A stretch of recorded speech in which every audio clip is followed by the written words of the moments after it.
भाजपाच्या निर्णयावरून आदित्य ठाकरे यांनी महायुतीवर टीका केली आहे। मुख्यमंत्री ठरवता न येणं, निकालानंतर आठवड्यातून अधिक काळ सरकार स्थापन करता न येणं हा महाराष्ट्राचा अपमान आहे। सरकार स्थापन करण्याचा दावा न करता राज्यपालांसमोर बहुमत सिद्ध न करता येणं, शपथविधीची तारीख एकतर्फी जाहीर करणं हे शुद्ध अराजक असल्याची टीका आदित्य ठाकरे यांनी केली। बंटी शेळके यांनी पुन्हा नाना पटोले यांच्यावर आरोप केला आहे। नाना पटोले आरएसएसचे एजंट असल्याचा पुनरुच्चार बंटी शेळके यांनी केलेला आहे। नाना पटोले यांनी पक्ष संघटन कमजोर केलं असा आरोपही त्यांनी केला। नाना पटोले यांनी कुठलीही मदत न करण्याचा आरोप सुद्धा बंटी शेळके यांनी केलेला आहे। आमच्या आमदारांची संख्या कमी असली तरी जनतेचे प्रश्न ताकदीने मांडू असं जयंत पाटील म्हणाले। अतिरिक्त मतदानाची चौकशी झाली पाहिजे अशी मागणी सुद्धा त्यांनी केली आहे। तसंच सर्व सोपस्कार आटोपून सरकारनं लवकरात लवकर काम सुरू करावं असंही पाटील म्हणाले।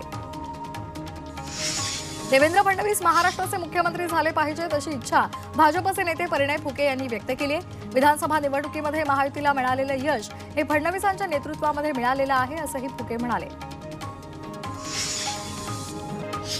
तुळजाभवानीच्या मंदिरातून जरांगेंनी सरकारला इशारा दिलाय। सरकार कुणाचंही असलं तरीही आरक्षण घेणार असल्याचा इशारा जरांगेंनी दिलेला आहे। आरक्षणासाठी या पुढचं आंदोलन मुंबईतल्या आझाद मैदानावर होईल असंही त्यांनी जाहीर केलंय।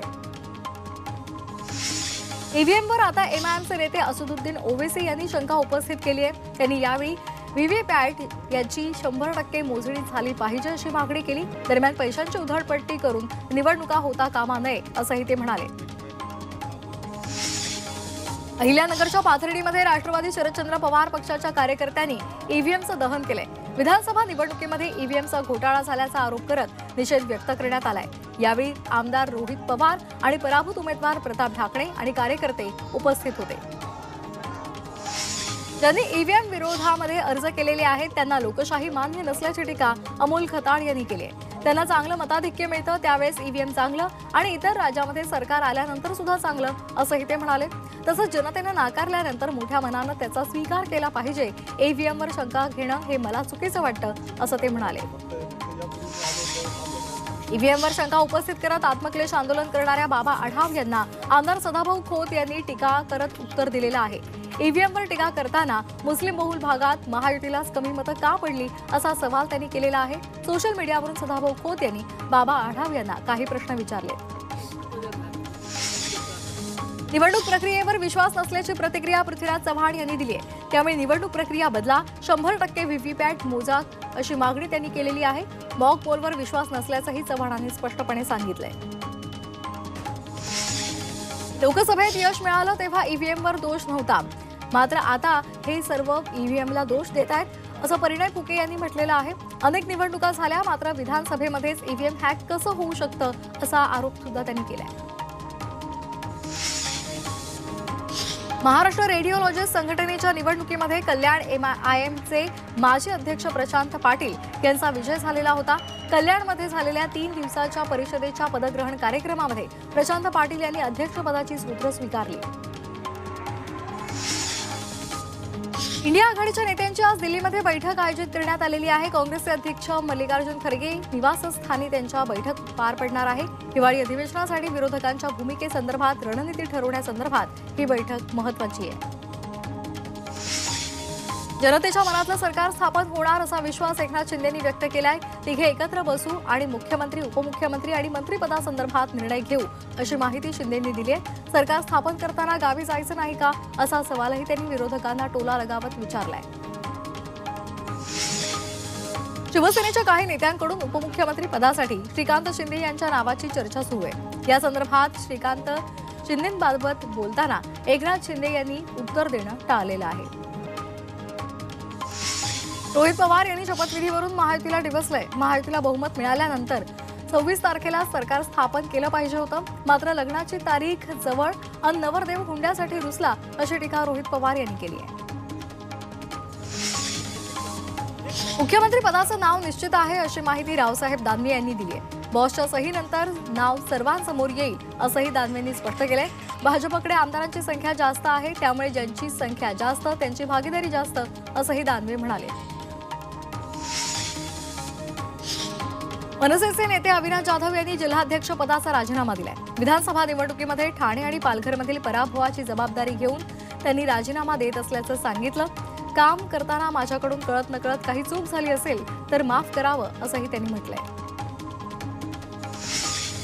कांदिवली विधानसभेतून मुंबई काँग्रेसचे प्रतिनिधी सूरज सिंग ठाकूर यांना पक्षाकडून कारणे दाखवा नोटीस बजावण्यात आली आहे. सूरज सिंग यांनी आरिफ नसीम खान यांच्या विरोधात काम केल्यामुळे त्यांना पक्षातून कारणे दाखवा नोटीस बजावण्यात आली आहे. राष्ट्रवादी शरदचंद्र पवार पक्षातील नव्या नियुक्त्या जाहीर झालेल्या आहेत. गटनेतेपदी जितेंद्र आव्हाड यांची निवड करण्यात आली आहे. मुख्य प्रतोदपदी रोहित पाटील यांची तर प्रतोदपदी उत्तम जानकर यांची नियुक्ती करण्यात आली आहे. जयंत पाटील यांनी पत्रकार परिषद घेत याची घोषणा केली आहे. देवगाव पाथर्डीमध्ये राष्ट्रवादी शरदचंद्र पवार पक्षाचे पराभूत उमेदवार प्रताप ढाकणे यांनी मतदारांच्या जाहीर मेळाव्याचं आयोजन केलं होतं. मेळाव्याला आमदार रोहित पवार, खासदार निलेश लंके यांच्या पत्नी राणी लंकेही उपस्थित होत्या. पालघरमध्ये फेर मतमोजणीमुळे आपल्या मतांमध्ये काही फरक पडणार नाही असं विक्रमगडचे भाजपचे आमदार हरिश्चंद्र भोये यांनी म्हटलंय. पराभूत उमेदवार सुनील भुसारा यांनी फेर मतमोजणीची मागणी केलेली आहे. निवडणूक विभागाकडे त्यांनी पैसे सुद्धा भरलेत. त्यावर हरिश्चंद्र भोये यांनी टीका केली आहे. श्रीवर्धन मतदारसंघाचे अपक्ष उमेदवार कृष्णा कोबनाक यांचं निधन झालंय. हृदयविकाराच्या झटक्यानं त्यांचं निधन झालंय. कोबनाक यांना निवडणुकीमध्ये 490 मतं मिळाली होती. तर आपल्याला केवळ 490 मतं मिळतात, हा ईव्हीएम मधला घोटाळा नाही का असा सवाल करत त्यांनी पोस्ट केली होती. घटत्या लोकसंख्येसंदर्भात सरसंघचालक मोहन भागवत यांनी चिंता व्यक्त केली आहे. लोकसंख्या वाढीचे दर हा 2.1% यापेक्षा खाली गेलेला आहे आणि तसं झाल्यास तो समाज नष्ट होतो असं भागवत म्हणाले आणि त्यासाठी त्यांनी लोकसंख्याशास्त्राचं उदाहरण सुद्धा दिलं. बँकांमध्ये सोनं गहाण ठेवून त्या बदल्यामध्ये घेतल्या जाणाऱ्या कर्जाच्या प्रमाणात 50% वाढ झाली आहे. चालू आर्थिक वर्षाच्या पहिल्या 7 महिन्यांमधील ही आकडेवारी आहे. सोने तारण कर्जाची प्रक्रिया सुलभ असते, तसंच त्यावरील व्याजही तुलनेमध्ये कमी असल्यामुळे कर्जदार हा पर्याय निवडत असतात. व्यावसायिक गॅस सिलेंडरच्या किमतीमध्ये वाढ झाली आहे. 19 किलोच्या व्यावसायिक LPG गॅस सिलेंडरमध्ये 16 रुपये 52 पैशांची वाढ झाली आहे. इंडियन ऑइल कॉर्पोरेशननं गॅसच्या किमती वाढवलेल्या आहेत. एका सिलेंडरची किंमत आता 1771 रुपये इतकी असेल. शिरपूरमध्ये चोपडा आगारातून जादा बसगाड्यांची व्यवस्था करण्यात आलेली आहे. शिरपूरमध्ये शिवमहापुराण कथेचं आयोजन करण्यात आलेलं आहे. त्याला प्रवाशांचा चांगला प्रतिसाद मिळतोय. जवळपास 2,500 शिष्यवृत्तीधारक विद्यार्थ्यांनी अद्यापही अर्ज भरले नसल्याची माहिती आयडॉलनं दिलेली आहे. शिष्यवृत्तीसाठी अर्ज न केल्यास शैक्षणिक शुल्क भरावं, अन्यथा संपूर्ण शैक्षणिक शुल्क आकारलं जाईल असं आयडॉलनं स्पष्ट केलंय. महामार्गावर विना हेल्मेट दुचाकी चालवणाऱ्यांवर कारवाई केली जाणार आहे. त्यांना 1,000 रुपयांचा दंड ठोठावला जाणार आहे. महामार्गावरून जात असताना दुचाकीवर असलेल्यांना दोघांनाही हेल्मेट घालणं बंधनकारक असेल. तसंच वेग मर्यादा ओलांडून वाहन चालवल्यास 1,000 रुपयांचा दंड भरावा लागणार आहे. महापरिनिर्वाण दिनानिमित्तानं प्लॅटफॉर्म तिकीटवर आता तुर्तास बंदी असेल. रेल्वे स्थानकावर होणारी गर्दी टाळण्यासाठी भुसावळ, जळगाव, पाचोरा, चाळीसगाव या रेल्वे स्थानकांवर 9 डिसेंबरपर्यंत प्लॅटफॉर्म तिकिटावर बंदी आहे. प्रवाशांच्या सुरक्षेसाठी आणि सोयीसाठी रेल्वे प्रशासनानं हा निर्णय घेतलाय.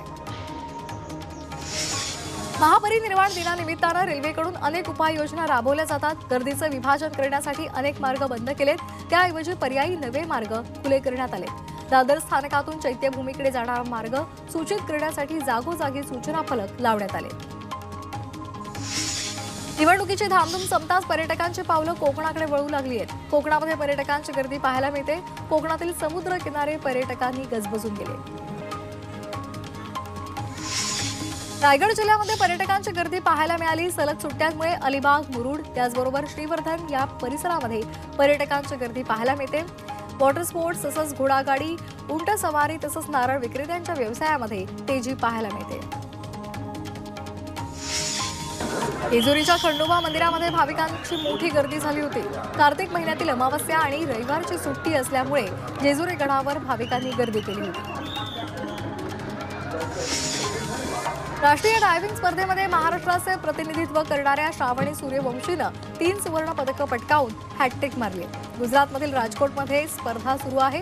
मूळची सोलापूरची असलेली श्रावणी तिचं राज्यभरात कौतुक होते. राज्यामध्ये थंडीचा जोर काहीसा ओसरलेला आहे। किमान तापमानामध्ये वाढ झाली आहे। किमान तापमान 11 अंश सेल्सिअस पर्यंत वाढलेलं आहे। काही भागांमध्ये पावसाची शक्यता आहे। 8 डिसेंबर पासून पुन्हा एकदा थंडी वाढण्याची शक्यता हवामान खात्यानं वर्तवली आहे। जळगाव जिल्ह्यामध्ये गतवर्षीच्या तुलनेमध्ये तापमानामध्ये 2.5 अंश सेल्सिअसनं घट झाली आहे। जळगावमधील तापमान 9 अंश सेल्सिअसवर पोहोचलेलं आहे। तापमानामध्ये घट झाल्यामुळे वातावरणामध्ये मोठ्या प्रमाणात गारवा निर्माण झालाय। उत्तर भारतामध्ये थंडीची लाट कायम आहे। विशेषतः राजस्थान आणि बिहारच्या काही भागात कडाक्याची थंडी जाणवते। बिहारमध्ये 3 दिवसांपासून सुरू असलेली थंडीची लाट कायम आहे, तर राजस्थानमध्ये हा प्रकोप आणखी जाणवतोय। जम्मू काश्मीरमध्ये कडाक्याची थंडी पडलेली आहे। जम्मू काश्मीरच्या अनेक भागांमध्ये पारा शून्याच्या खाली उतरलेला आहे। श्रीनगर, गुलमर्ग, पहलगाम आणि काजीगुंड या भागामध्ये पारा घसरत चाललाय। मुंबईतल्या कामा रुग्णालयाच्या अहवालानुसार HIV ग्रस्त महिलांची संख्या झपाट्यानं कमी होत आहे। गेल्या 4 वर्षांच्या तुलनेमध्ये यावर्षी HIV बाधित महिलांच्या संख्येमध्ये घट झाली आहे। मुंबईमध्ये यंदाही डासांमुळे आजार होण्याचं प्रमाण वाढलंय। आरोग्य विभागाच्या आकडेवारीनुसार दररोज सरासरी 40 जणांना डासांमुळे डेंग्यू, मलेरिया आणि चिकनगुनिया या आजारांची लागण झाली। त्यामुळे आता स्वच्छतेची विशेष काळजी घ्यावी असं आवाहन महापालिका करते। देशात एड्समुळे होणाऱ्या मृत्यूमध्ये 79% घट झाल्याची माहिती केंद्रीय आरोग्य मंत्री JP नड्डा यांनी दिली आहे। तर 2010च्या तुलनेमध्ये 2023 मध्ये एड्सच्या नव्या रुग्णांमध्ये 44% घट झाल्याचंही त्यांनी सांगितलं। राज्यात झालेल्या दमदार पावसामुळे गतवर्षीपेक्षा यंदा रब्बी हंगामामध्ये पेरणीची 1.5 पटीनं वाढ झालेली आहे। यामध्ये ज्वारी, गहू, मका आणि पेरणीच्या वाढीसह तेलबियांच्या पेरणीचं क्षेत्रही वाढलंय। आतापर्यंत राज्यामध्ये 35,60,655 हेक्टर क्षेत्रावर म्हणजेच 65.25% पेरण्या पूर्ण झाल्या। श्रीलंकेनं कांदा आयातीवरील शुल्कामध्ये 20% कपात केली। यामुळे राज्यातील कांदा उत्पादक शेतकऱ्यांना फायदा होणार आहे। देशातून दरवर्षी साधारणतः 25 लाख टन कांद्याची विविध देशांमध्ये निर्यात केली जाते। यामध्ये एकट्या श्रीलंकेमध्ये 9% कांदा निर्यात होतो। यंदा पोषक वातावरण आणि सिंचनासाठी पुरेसं पाणी उपलब्ध असल्यामुळे गव्हाच्या क्षेत्रामध्ये वाढ होण्याची शक्यता आहे। राज्यामध्ये गव्हाचं क्षेत्र 15% वाढणार असल्याचा अंदाज आहे। गतवर्षीमध्ये राज्यामध्ये 12,08,850 हेक्टरवर गव्हाची पेरणी झाली होती। पुण्याच्या मार्केट यार्डातील घाऊक बाजारामध्ये गेल्या आठवड्याच्या तुलनेमध्ये फळभाज्यांची आवक वाढली आहे। फळभाज्यांची आवक वाढल्यामुळे दरामध्ये घसरण झाली आहे। हिरवी मिरची, ढोबळी मिरची यासह फ्लॉवरच्या दरात घट झालेली आहे। तसंच पालेभाज्यांचे दरही कमी झाले आहेत। राज्यातील दूध उत्पादक शेतकरी संकटात सापडले आहे। गेल्या 2 वर्षांपासून गाईच्या दुधाच्या किमतीमध्ये सातत्यानं घट होते। एकीकडे पशुखाद्याच्या किमतीमध्ये मोठ्या प्रमाणात वाढ होत असताना गाईच्या दुधाला 26 ते 27 रुपये प्रति लिटरचा भाव मिळतोय। शासनाकडून मिळणारं अनुदान सुद्धा बंद आहे आणि त्यामुळे दूध उत्पादक शेतकरी आर्थिक संकटात सापडलाय। पुण्यातील भोर तालुक्यामध्ये 95% भात कापणी पूर्ण झालेली आहे। शेतामध्ये आधुनिक यंत्रसामुग्रीच्या साहाय्यानं भात कापणी करण्यावर शेतकऱ्यांचा भर असल्याचं पाहायला मिळते। त्यामुळे आधुनिक हार्वेस्टर यंत्राचा वापर करून शेतकरी शेती कामामध्ये मग्न असलेले पाहायला मिळते। केंद्र सरकारनं 2024-25च्या हंगामासाठी मध्यम धाग्याच्या कापसाला 7,121 रुपये आणि लांब धाग्याच्या कापसाला 7,521 रुपये प्रति क्विंटल हमी भाव जाहीर केलेला आहे।